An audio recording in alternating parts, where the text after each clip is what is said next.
So we are going to do a teaching class. Is that okay? And teaching class means we are all participating in this lesson. Is that also fine?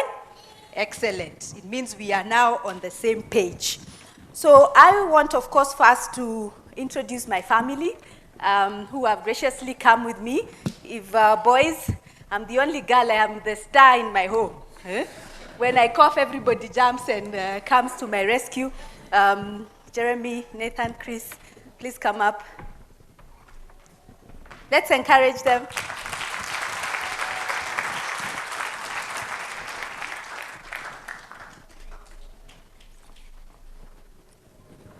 So Jeremy is my senior in many ways. Not only is he my husband and head of our home, but he's an advocate of 21 years standing.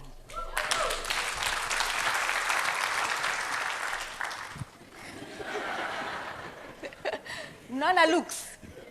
Those people who are saying people who are so handsome, Paka, you are keeping guns in your house for them. You don't have to keep guns in people's houses. You can have handsome and good. Yeah? So that's Jeremy. This is our youngest. He's Chris. He's a bit shy. He's 3.5 years old. And this gentleman will introduce himself. Hi. My name is Nathan MUTERO. Good. Let's clap for Nathan. I thank God for this family. Thank you, boys. Thank you. Microphone. Thank you, boys, and their father. The only reason I am able to do what I do is because of this gentleman. Without them, I would not be able to do half of the things that I do because I'm up and down, I work very late, travel a lot, and if I didn't have Jeremy as my husband to support me and not to feel intimidated just because people can talk in New York and London and places like that, small things, I wouldn't be where I am. So help me appreciate them for that. So I don't know whether you can look up at your screens and tell me what you think about that slide.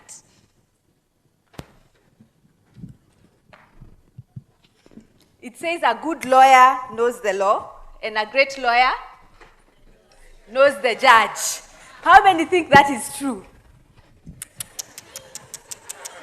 We shall do a redemption prayer by the time we leave here. Huh? Look at the next one. Is this true? What does it say?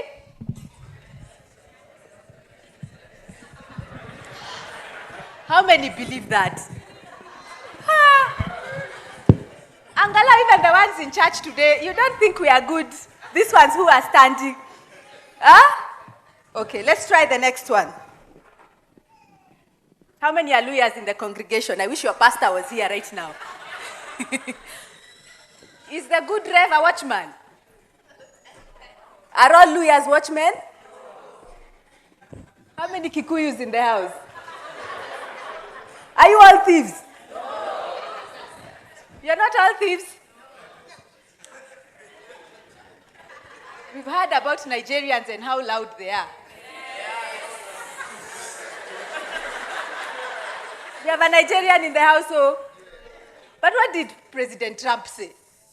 Can you imagine he called the Nigerian president lifeless? If the president is lifeless, does that have anything to do with loud? Even their president is not loud. So do not say Nigerians are. It's not true. So the point I'm trying to make here is, I promise you, they're actually good lawyers. And there are many. There are actually very good lawyers, and there are many that have shaped the world as we know it today through the generations. Who can tell me a good lawyer? One good lawyer you know. Put up your hand. I said it was a teaching class. Remember? Yes? You're a good lawyer. Let's clap for her. Even as she's struggling to know whether between the truth. By the way, when you gave your oath, and she said there was no Bible, Jesus there, it's not true. She raised the Bible. Jesus was there. So don't say that again. Another good lawyer? Yes? Mutula Kilonzo. Okay. Okay. Another good lawyer? Who knows Mahatma Gandhi? Was he a good person? Was he a good person? Who knows Nelson Mandela? The guy was a lawyer. Wasn't he a good person? Did he do some good? Who knows Barack Obama? Huh? Barack is a lawyer, together with his beautiful wife, Michelle. So the next time you are tempted to say that 99% of the lawyers give 1% of the lawyers a bad name, please remember, at least, even if you don't remember me, remember Barack, remember Nelson, remember Mahatma. Okay? Are we agreed on that? And the fact is, when lawyers wake up every morning, why do they do that? What is their motivation? A lot of people think it's the money. You tell me if you really wake up to work, to go to work, and you don't go because you are paid money, so that you can say the lawyers, them they are bad because they are paid fees. If you wake up and you're not paid any money, it's okay. You just say then all the lawyers are bad together with everybody else, isn't it? So let's put the money aside. When it's not the money, what is it that makes lawyers wake up every morning? Let me explain a bit about what I do. So I'm a corporate lawyer. I don't do litigation. And the reason why I wake up every morning is because I help my clients realize their dreams. Let me explain this. I helped Equity Bank acquire a subsidiary in Congo, DRC, from a German company that had been there for a long time. And they acquired a bank in DRC, Congo. The Germans had been in DRC, had ground for a long time, and they had put in their work, and they had put in their capital and their money. And because they were able to sell to Equity, they realized their hard work. Didn't they take a profit out of the sale and then went away to Germany?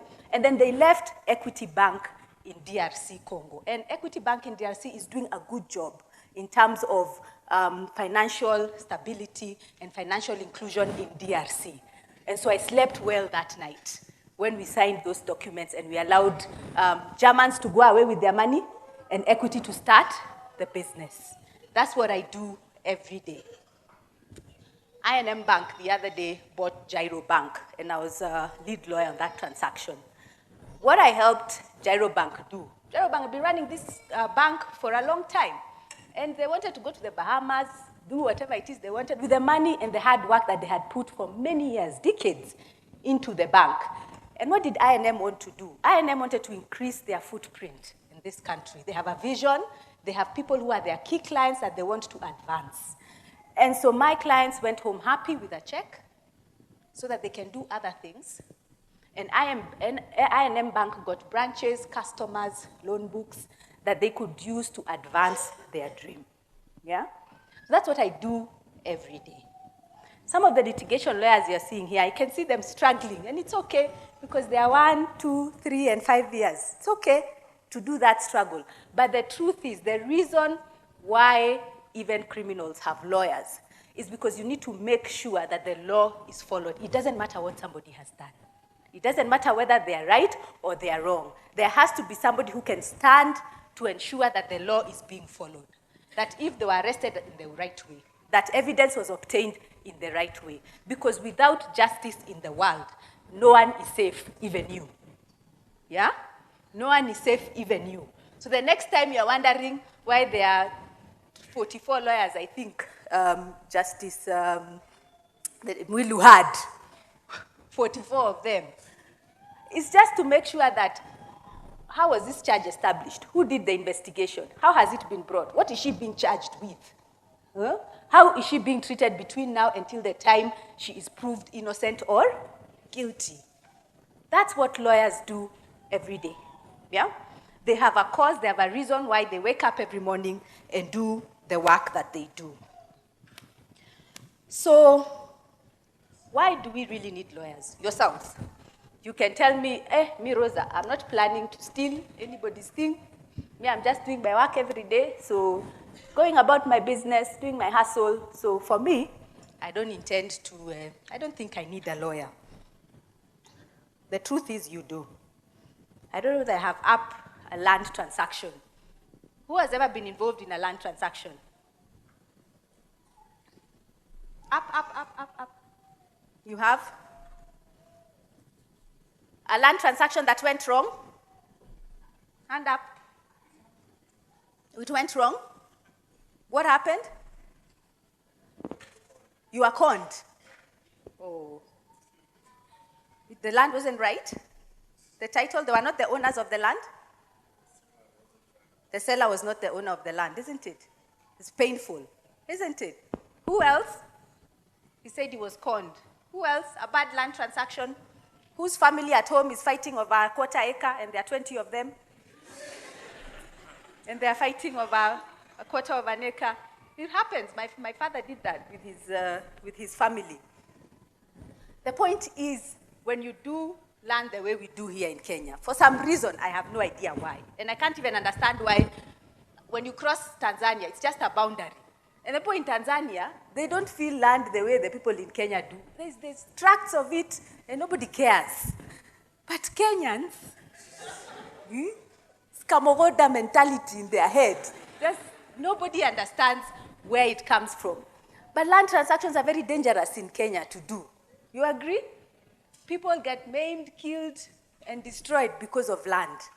And the truth is, when you go to a lawyer is supposed to check for you the transaction in good detail.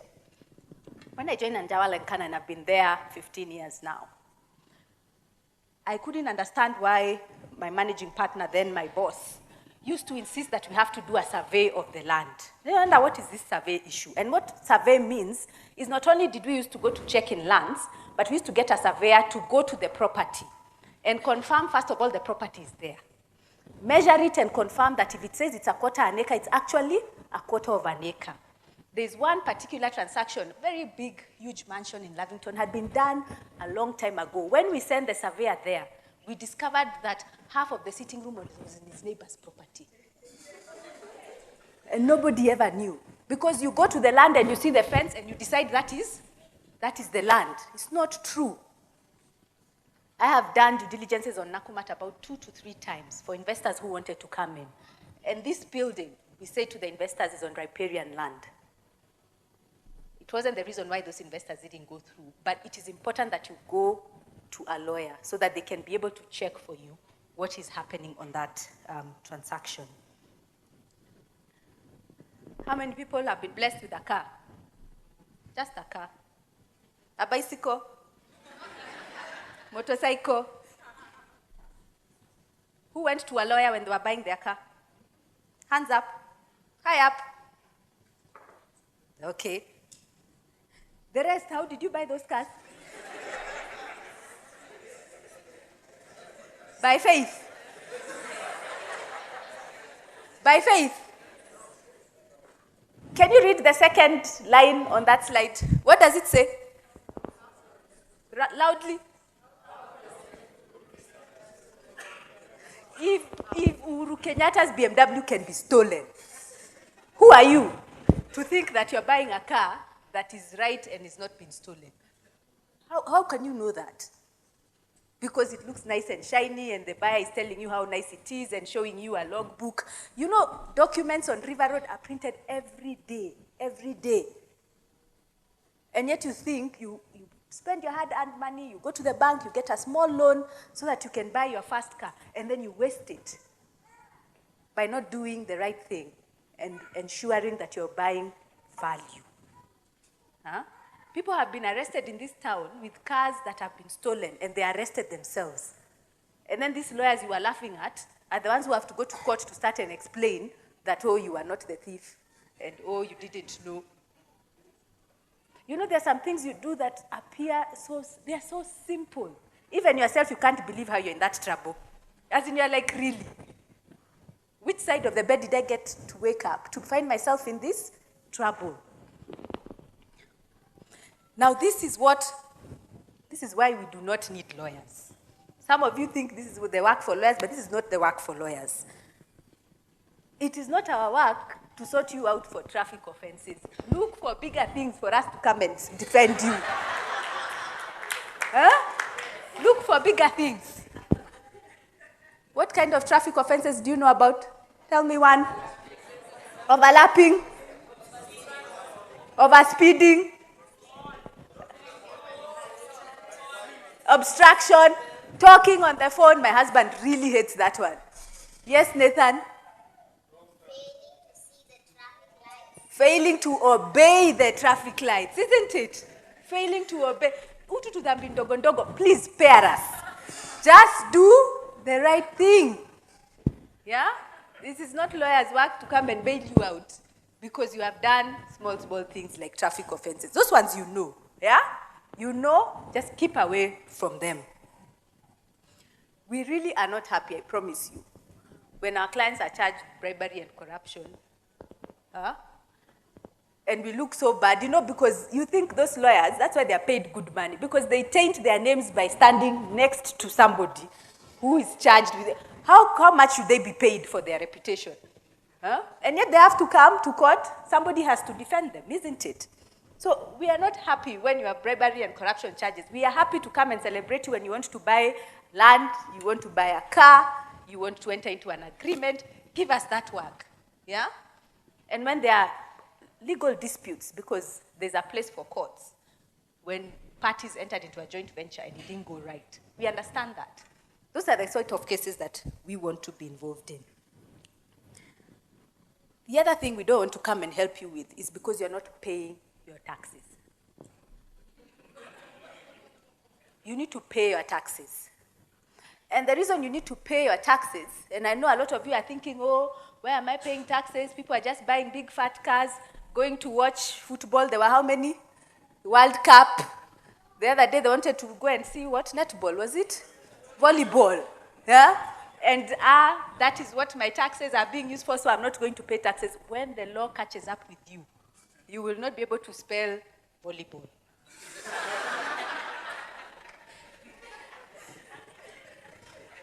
Because KRA is not a joke. And these days, it is computerized. Maybe 20 years ago, you could joke around with, how will they find me? Where will they find me? These days, you breathe, talk. Are you seeing how they're tracking these guys from where they woke up, where they went, what they did there? I mean, we are becoming a digitalized society. And because Kenyans like side hustles, everybody has a side hustle. Nobody does one job. That side hustle you have, are you paying taxes? Huh? Oh, I'm making 20,000. I sold clothes. In my office, I'm the one who supplies shoes. And you're not declaring that income. And then before you know it, and you're busy asking God, bless me, bless me, bless me. The same God who said, give unto Caesar. And then you're wondering why it is not growing. You are still selling 5 pairs of shoes a month. It's not increasing. But God is not willing to bless a business in which you are not opening your hands and doing what you need to do. Let the politicians or whoever it is go and answer to God what they were doing with our taxes. That is their role. Do not play judge and jury. You do what? You pay your taxes. If you're a landlord, because many people have those sharks, there are like 10 of them, and they acquire a lot of money from them. But you're not paying your taxes. And then we are complaining of VAT 15%. It's because the ones they're able to catch, they are catching them really hard. And because we are not paying taxes on all our income. So please do what? Pay your taxes. And I know there are certain things that I really want to emphasize here. That if other people are going to make foolish mistakes, it will not be NCOR again, okay? It will not be congregants of NCOR because we have been wisened up. So please, do I have the slide up on do not? What does it say? Do not? Do not? Do not? Do not? Because people lend money and then they come to start saying, I gave so-and-so 50,000. Oh, when did you give him the money? I can't even remember the date, but I remember that is the day we went to Masai Mall. So that day was which day? Where did you write that you lent the money? Nowhere. And you want somebody to follow up on the loan. If you're willing to lose the money, it's okay. But if it is money you're not willing to lose, then don't do what? Don't lend it before you do what? You need to do what? Ask a lawyer, okay? Let's continue with our list. Do not? Do not? Do not? Do not? And do not? Without? asking a lawyer. These days, even house girls come with letters from the labor officer. Who has received a letter from the labor officer? It's okay, we'll pray for you. Huh? And the way you've treated that house girl, she has never gone on leave. You give her one day, they will calculate for you 21 days for the 5 years she has been in your house. You've been in a lot of trouble. Huh? She never gets any sick leave. She never got an hour break at lunchtime. And you say, but she was in my house the whole day, she was not working. How can you prove? Is there a contract? Even a one-pager to say that you are paying her. If she says you never paid her and used to give her money cash like this, prove that you paid her for 5 years. Will you be able to? Huh? We trivialize things that do not need to be. There are enough problems with this world without adding others. Yeah? So we need to do what? Stay focused. Will you remember this slide? It's an ask a lawyer slide. Huh? Yvette and Reverend Ondachi are very good friends of our family. Nathan is agreeing because Rico is one of his closest friends. But the thing that I admire about them is they call us at the Yani. Pasi is selling his car, it's like 15 years old. I'm like, are you still calling me to sell that car? Yes. I want an agreement. When he was buying a property, you guys come. We need to understand what is happening here. He's gardener. When he was here, he told me, come, talk to him, tell him his name, and let me sign. So that we are not in a place where we are arguing what we had agreed and what we hadn't agreed. So take a leave from your pastors.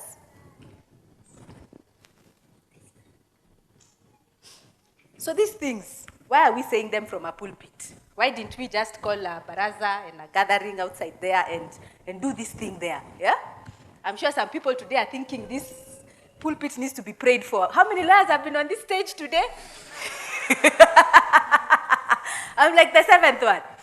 Is it? People are thinking, oh my God, we'll need prayer and fasting. When are those men praying? The day you come to pray fast for cleansing of the pulpit, for the number of lawyers that have been there. But the truth of the matter is, justice is at the center of God's heart. And there is no doubt about that. Read what Micah 6:8 says. He has shown you, O mortal, what is good. And what does the Lord require of you? To act justly is the first thing. To act justly and to love mercy and to walk humbly with your God.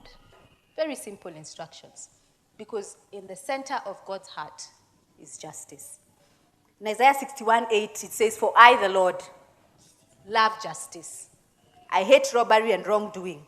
In my faithfulness, I will reward my people and make an everlasting covenant with them. Isaiah 1:17 says, learn to do right. Seek justice. Defend the oppressed. Take up the cause of the fatherless. Plead the case of the widow. Our God is really a God of justice. He's a God who is just. In all the things that he does, left, right, center, shaking up and down, the only thing that comes out of him is a just God and a God who loves us. And the reason why justice is at the center of God's heart is he understands that if you are just, let me tell you, even if you don't love someone, don't even love them, but be just. Just be just. God understands that you don't know, because you meet people you don't know every day. Why should you care what happens to them? Why should you care if you cut across them in front of them or you obstruct them? Should you care? Why should it care if you go and steal somebody's shamba and you don't know them, after all? Don't know what their children do, what their wives or husbands do. Why should you care? But if there's justice in your heart, God knows that all his people get taken care of.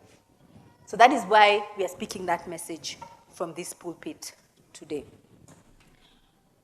So I want to extrapolate that and say, so what has that done for me? So the 16, 17 years I've been a lawyer, what has that done for me? What have I learned from the work that I do every day as a lawyer?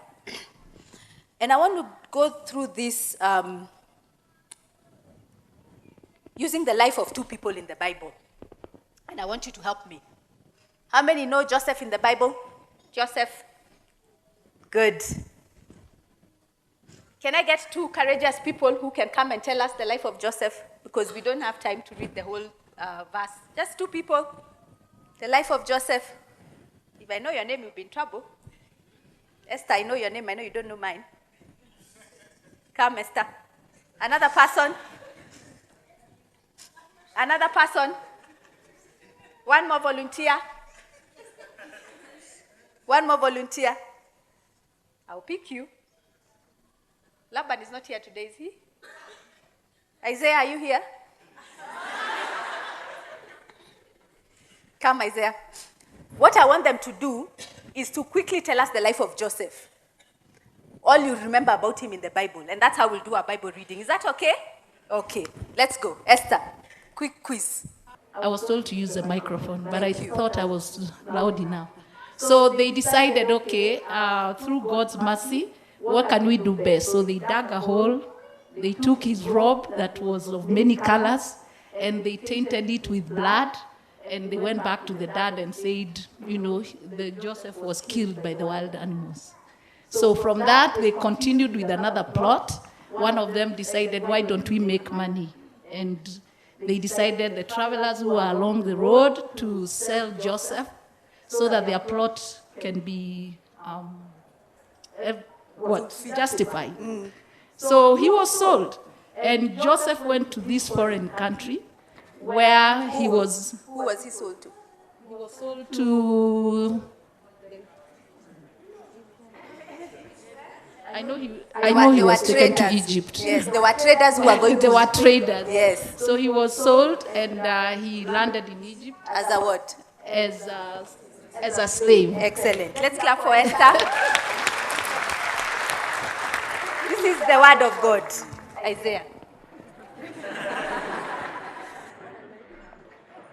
And so from a slave, he's taken in by his bought by a guy in authority in Egypt.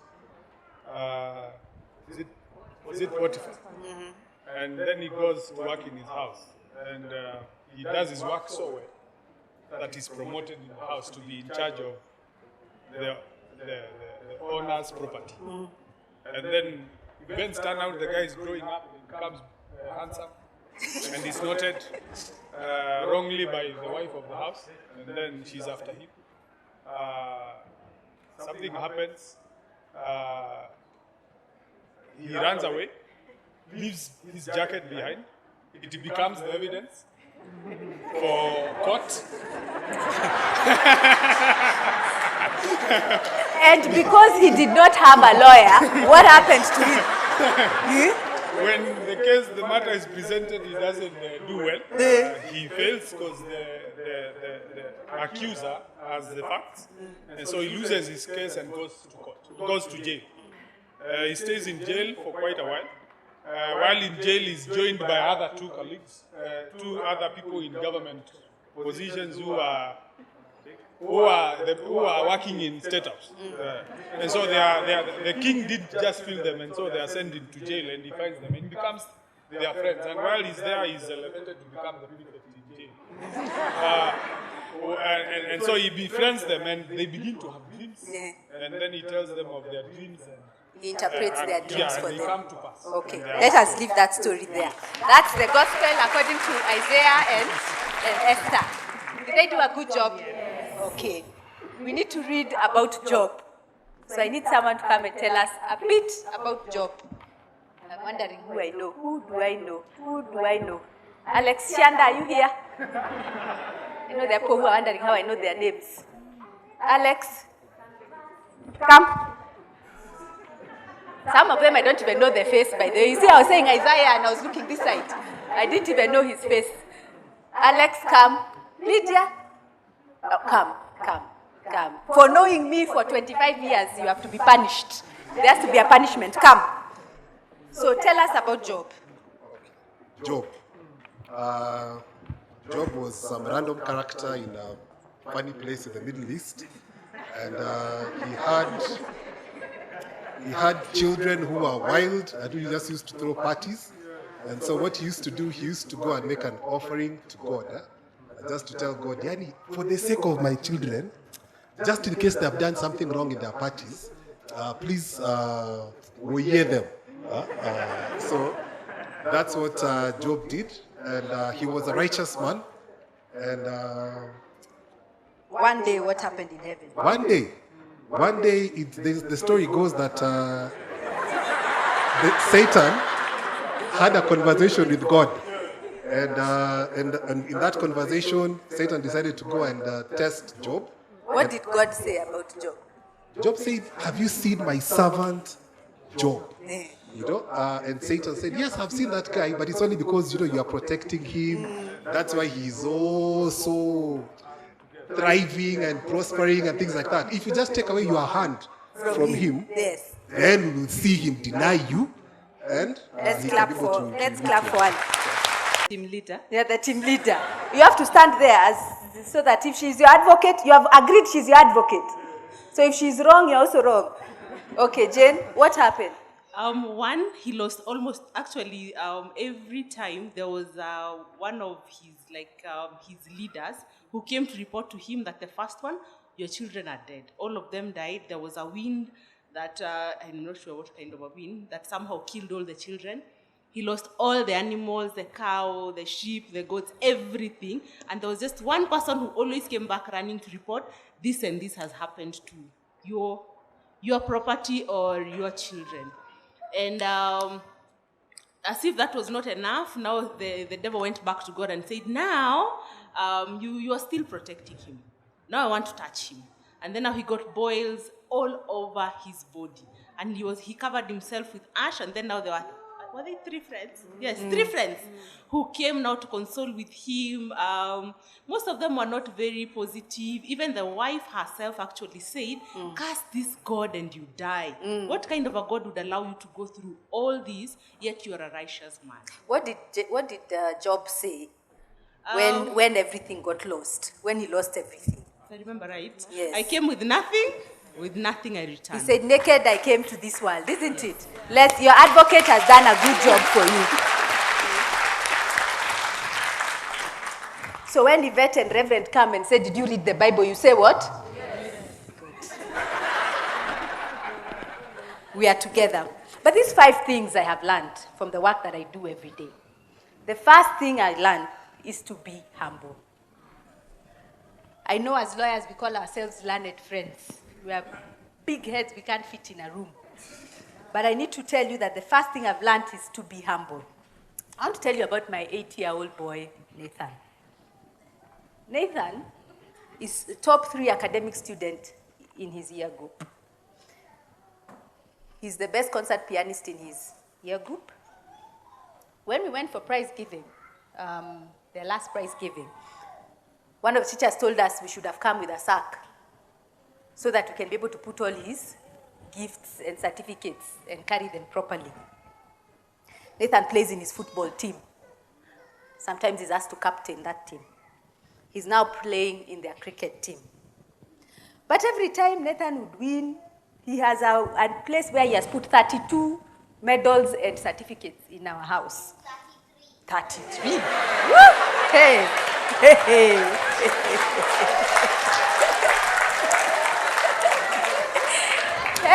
Tutaweza sisi. He used to say, every time he would win, he would say, I'm the best, I'm the best, I'm the best. So we had a talk with Nathan, because when I thought to myself, what would be the biggest threat to Nathan's success? It would be lack of humility. He has everything else. And a lot of the times we have everything else going for us. And you can score 9 out of 10, but the one thing that will bring you down is when you lack humility. And now we have agreed with Nathan that when he wins something, he will say what? Thank God. Mm-hmm. He will say thanks to God. Because it is God who gives him the abilities, the opportunities, and the resources to do what he does. Yeah? So let's look at the life of Job. And what did we say Job said? When everything of his was taken away, his children, his goats, his servants, everything was stripped away. And this is what Job said. The Lord gave and the Lord has taken. May the name of the Lord be praised. That can only be said by somebody who is not holding fast to the things that he thinks he has earned. Look at Joseph. When Joseph was in Potiphar's house, he said to the wife of Potiphar that your husband has placed me in such a high place in this house. I am the greatest person in this house except my master. And he has allowed me everything except you. If that was not humility, if he felt big, thinking, I am big, I can do anything I want. If he did not have humility, we would be reading a different story about Joseph today. But he understood that he needed to be humble and to understand where he had gotten his authority from and to know his limit. And so what these people are teaching us is how to be humble. And Jesus himself is our example on this. Philippians 2:5-7 says, Jesus, who being in very nature God, did not consider equality with God something to be grasped, but made himself nothing, taking the very nature of a servant, being made in human likeness. So in our farm, as you've heard, when I joined the farm, we were only about 15 lawyers. Now we're about 100 lawyers. We operate from Nairobi and Mombasa. We're in 16 countries through ALN. A lot of the times I'm coordinating work for countries, about even 23 countries at the same time in Africa. But the one thing that we tell our lawyers is that we have to be humble. When you walk into a room, the badge that you display is not A and K. Because what we need to do is we need to get the best for our client. If you go with, I am A and K, you will cause discord, the negotiations will fall. Because now we are fighting. Lawyers and ego fights. So we go in, because we are coming from A and K, the person from the other firm is already feeling intimidated. So rather than focus on what the client needs and what we need for the client to win, we are now focusing on ego fights. We don't get our client anywhere. Will we end up signing our documents and our transactions? We won't. And so we teach our lawyers to be humble. Humility is about traveling light. Nothing in this world is ours permanently. What are you holding on to yourself? Your background? Hey, my father was senior chief. He was permanent secretary in the Moi era. People can't even remember his name. Is it your lineage or your education? Because I have a PhD, I am Dr. So-and-so. Is it your good looks that you're holding on to? Your financial stability? If you cannot claim to be the Son of God, Jesus, if you have a greater acclamation, go ahead. If you don't, then there's nothing you have that will make you feel more prouder than the other people. Okay? So number one, be humble. We've understood that point? This second point is actually very important because it is in the heart of what we are trying to do today. Point number 2 is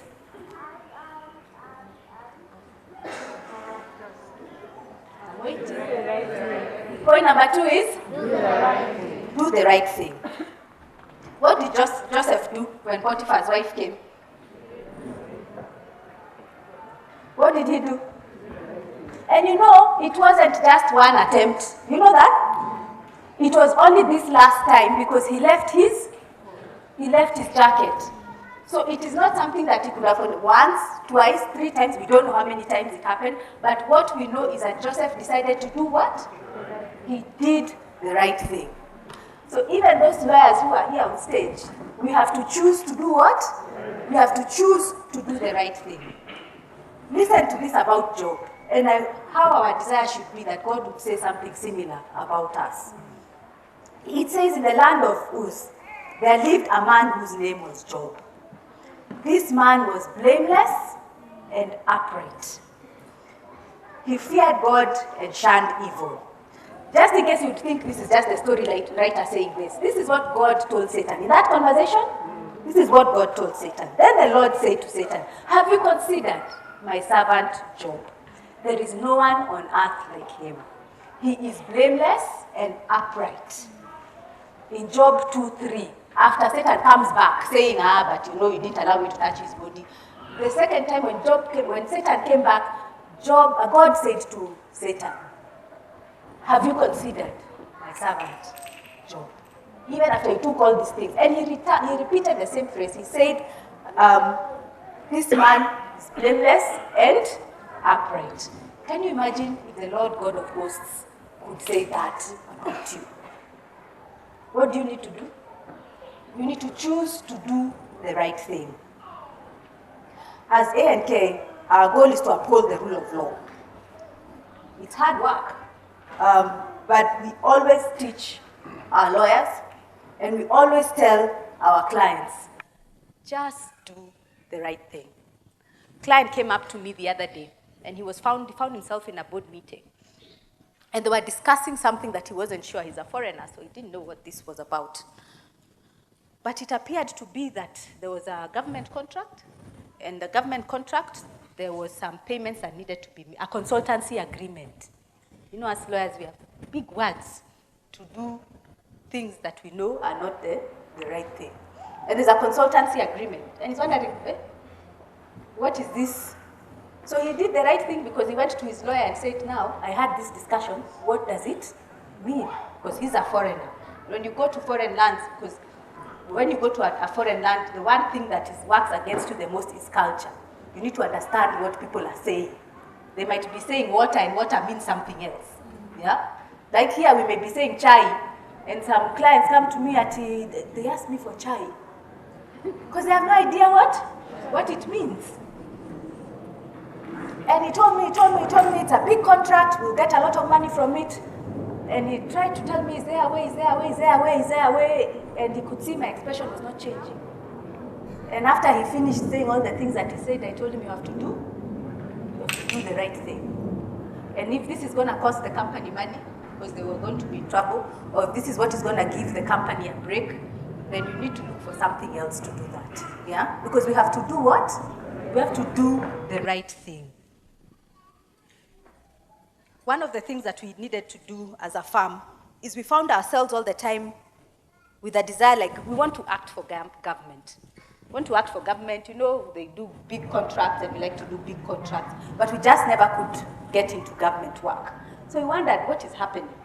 And even one time, we did a bid, and we put in our bid, and we used to wonder what's happening with our bids. We have technical qualifications, we have what, but it's just not getting anywhere. One big bid that happened, it was a public bid and it was a public matter, so that's why I can talk about it. The day before the winner was going to be announced, the government official came and said that the financial bids have been opened by mistake. Like, by mistake. Somebody opened the financial bids by mistake, and everybody please resubmit your financial bids. That's when we discovered, we are not playing in a league that we can compete in. Because maybe we don't have the same value system, the same rules, so we let it go.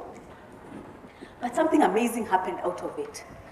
Soon we started finding ourselves acting on the other side of government for the investors. Because you see, every time government does a transaction, there's a private investor on the other side. And we found ourselves on the other side, every time on the other side. And then one day, we were actually called. And we were told, you did that transaction very well. Could you come and act for government on this work? And it's because you just keep doing the right thing. Do the right thing. I want to move to the third one. And the third says, because a lot of times we are starting, we are struggling, we are doing our businesses, we are doing our work, and we are wondering, when will my name be in the newspaper, or street top 40 under 40? What happens to those people who are named there? Or when will my company be top 100 company in Kenya? Or when will X or Y happen to me? And sometimes it just looks like a very long race. But let's look at the life of Joseph. Joseph was sold as a slave in Egypt. There was nothing that was distinguishing him from any of the other slaves whom they were sold with at the same time. Except what? Except what? Except his hard work. Only his hard work distinguished him. And why do we know that? Because maybe we can say his good looks. Maybe. But it is not Potiphar's wife who gave him the job. It was who? It was the husband, isn't it? So it wasn't good looks. We can agree that, isn't it? And it said that Potiphar concerned himself with nothing else except the food he ate. And if that was a big household, that means it had a lot of work. There was a lot of work to do in that household. And so, we know from the life of Joseph that he actually worked hard. And his hard work always rose him where? To the top. And when life bet him, and when things did not work, and he thought he had become master slave, he finds himself in prison. And when he went to prison again, he was where? Back at the bottom of the food chain. What does Joseph do? He works hard. And people like people who work hard. Let me tell you, the prison warden was so happy because he didn't need to do anything. He just needed to know what? Joseph is there. So my things are handled. Consider yourself and where you are. Whether it is at home, whether it is at work, whether it is your business. Are people sleeping better because you're there? Is someone saying, I concern myself with nothing else? Me, I only come to sign checks. Huh? Or to meet the client. Or only come to do it because Rosa is there. Because Rosa is doing her best and she's working hard. This job we are talking about. Let me tell you what Satan said to God. And we miss this point. Satan said to God, and I read, the reason why this man worships you and is not his blameless and is upright is because of this. You have blessed the work of his hands. Does that sound like the cows came for free? Or the oxen? Did they come for free? If it is work of hands, that means what? It means he worked hard. Those 7,000 sheep, 3,000 camels, 500 yoke of oxen, and 500 donkeys, they did not come for free. He had to do what? To work hard. And that is why it was said of him in Job 1 that he was the greatest man in the East at that point in time. Let's look at the life of our Savior Jesus. Jesus was in this world in his ministry for how long? How long? Ministry for how long? 3 years. Can you imagine all the things written in the Bible? Matthew, Mark, Luke, and John. Huh? All those things were done in how many years? Does it sound like God, Jesus, was lazing around? He was traveling from town to town. He said foxes have holes, but Son of Man has nowhere to do what? And many times we were told he prayed overnight. When you see him sleeping in the boat, it's not because he wanted to. The guy was tired. He was working all the time.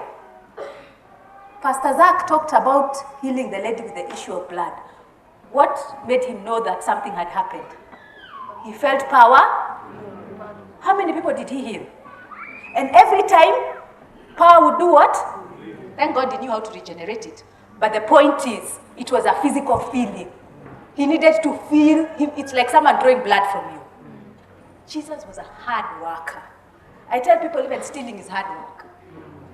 So, if you are there thinking that you're going to succeed in what you're going to do without working hard, it's not going to happen. Yeah? It's not going to happen. There is no substitute for hard work. At A&K, Elaine will tell you, if you have to go home at 6 o'clock, then you have worked half day. Because we're in meetings the whole day. Ellen and I, to plan for today, we tried to meet how many times? It just wasn't happening. She was in meetings and meetings. Because we have to work hard. And we really, it's not by choice. Sometimes I see the sun go up and I decide, oh my God, I have to catch the children before they wake up. I'm in the office. And I have to come out and go home, prepare them, and they think Mama was here the whole night. They need not know better. And then they go to school. And then, because the reason I was working hard is because there's a deadline for that day. You shower and go back. And do your signing ceremony, smile, be very nice and happy. Because, and when you finish that one, the other clients, whom you were not doing the work for, are wondering why you disappeared on them for 2-3 days because you were busy working on one transaction. And their deadlines are what? They are calling. In this life, you have to work hard. But the thing about it is that if you are the best, if you are the best where you are, what will happen? The best will choose you. Can we agree on that? Can agree on that. I'm about to finish. I want to talk about 2 other very straight points. Number 1 is staying the course. And I want to say that in this life we have challenges. We have had a lot of challenges at ANK. One of them I can share is we started a litigation department. We are a corporate firm. But a lot of the times we would do the work, and then when there's a dispute or something comes out of it, we'll pass it to another law firm to do the litigation. Because, I mean, you can't pay me enough to go to court, not even badly. The litigation lawyers, I really respect them. A lot of my partners felt that way. But pressure from our clients became too much. So they would say, even if someone else is going to court, we want you to remain on the transaction because you're the one who knows why we entered the agreement in this way, why we said this, why we paid this. So you have to remain on it. And then it was becoming expensive for our clients because they have to pay us and then they pay the other lawyer. So we started a litigation department. So we psyched ourselves up, this litigation thing, are we really going to be able to do it? So we started a litigation department. Guess what happened? Very sadly, we brought in a head of litigation. Very good man, was doing very well. One day, he got a heart attack and he died. And all our aspirations and our dreams for our litigation department happened to just, now we were like, such a sad loss for his family, his wife and children. But we needed to stay the course because challenges will come. You remember Joseph? He sold to slavery. He should have just said, this life. Even he could have killed himself on the way. He had many things he could have done. But he reaches Potiphar's house and he says, you know what? Let me just work. And he works. And just when he feels like he's rising down again, prison. And he just tells himself, let me work. And then he finds the cupbearer and the chief baker and he thinks, now I have my lucky break. And that guy forgets him for how many years? 2 years. But you have to stay the course. Don't give up. The same with Job. Yeah? Imagine how he had prayed. Imagine he used to sacrifice. Those children were 10. Those ones Mr. Sianda is talking about. There were 10 children. He used to sacrifice for them a bull. They used to have birthdays. So how many birthdays were those? And he used to sacrifice a bull for every, I don't know if it was a bull, the Bible doesn't say, so this is my own interpretation. This is I, not the Lord. If it was a bull, it was how many bulls? Every time. 10 times a year. That is aside from all the other things. If he could sacrifice for this, what else was he sacrificing for? But when all his things were taken away, he said, the Lord has gave and the Lord has taken. And he stayed the cause. When his wife said, curse God and die, imagine your wife telling you that. At least you would have said, curse God and be prosper. I'm like, why did she have to say and die? She didn't really have to say and die.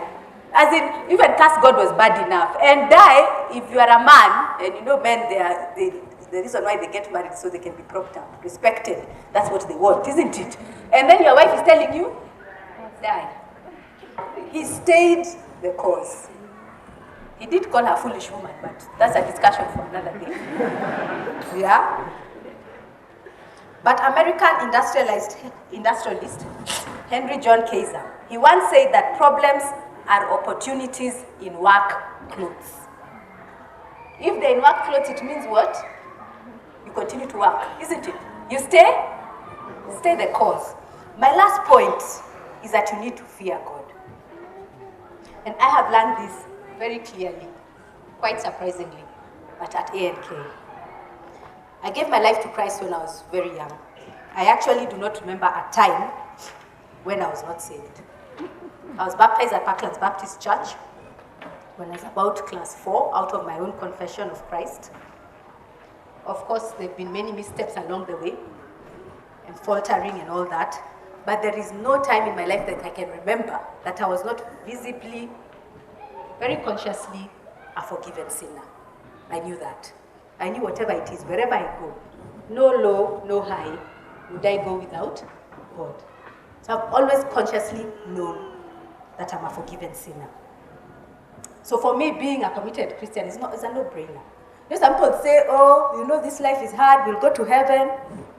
Me, I tell people, and this is very controversial, but you need to listen to it carefully. I would still be a Christian even if there was no heaven. Because I can't do life today, every day, without, I just can't. I don't know how people wake up in the morning, just go about, I just can't. I feel that it is very important for me and for the work that I do, because I do very high-risk work. Sometimes missing a comma means my client is going to lose a lot of money. Yeah? Missing a paragraph would also happen to the same. Thank you. So, one of the things that really, really, really works for me is to be a Christian. It makes sense for me every minute of every day. But this is the next point that's a bit controversial. In our office, we are not all Christians. Actually, I have 5 Muslim partners, I have 3 Hindu partners, and I have 5 Christian partners. Partners are the business owners, so to speak, like the shareholders, for lack of a better word. But the thing I know about my partners, and I value them very high, because whatever has been built at A&K has been through the vision of these men and women. But what I can tell you about each of them, whether Hindu, or whether Muslim, or whether Christian, is that they fear their God, whoever that is. I don't know how it works for them, I know how it works for me. But the point that I'm making here is that you better fear God. Because the kind of things that you want to do, and if you want to do great things, and if you want to be just and do the right thing, if you want to be the best, there's got to be something else that's giving you power, energy, but most of all, protection. Yeah? In the things that you're doing. And so, that's actually really a very big challenge. Whatever it tells you're doing, whether you're a lawyer, you're a doctor, you better have the fear of God. Because we are told that the fear of God is the beginning of all wisdom. I want to end this sermon because I know I'm late. But by the way, I'm always late. And I tell people, don't take my weakness because you don't have my strength. The day you get all my strengths, you can be late like me. But anyway, I want us to close this sermon on 2 points. I want to ask you to think about where you are at today. The good lawyers are going to have a legal clinic for us, isn't it? And it's an amazing thing because we've agreed on what we need to do to ask a lawyer, isn't it? But I want to ask you to think through the many things that could have happened in your life. Do you have a messy legal issue?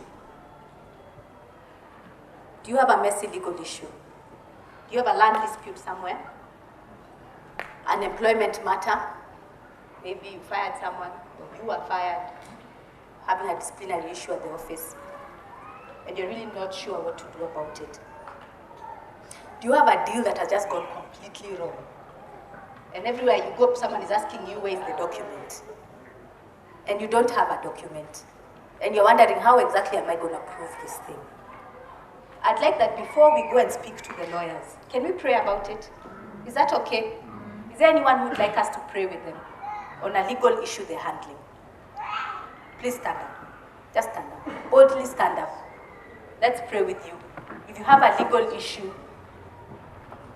a land dispute, an employment matter, a business gone wrong, joint venture, something that you're wondering what is happening. You have boundary disputes at home. You're in the middle of a messy divorce. Probably didn't get married in church or you don't have a wedding certificate, and now you're in a place where you're busy trying to prove that you're actually married to this person, or to try to get child support. Please stand up, we'll pray with you. Please stand up. Second is I want to pray for people who want to put God in the center of their work, who want to be said like Job, an upright and just person. Are you working in a very high-risk environment area?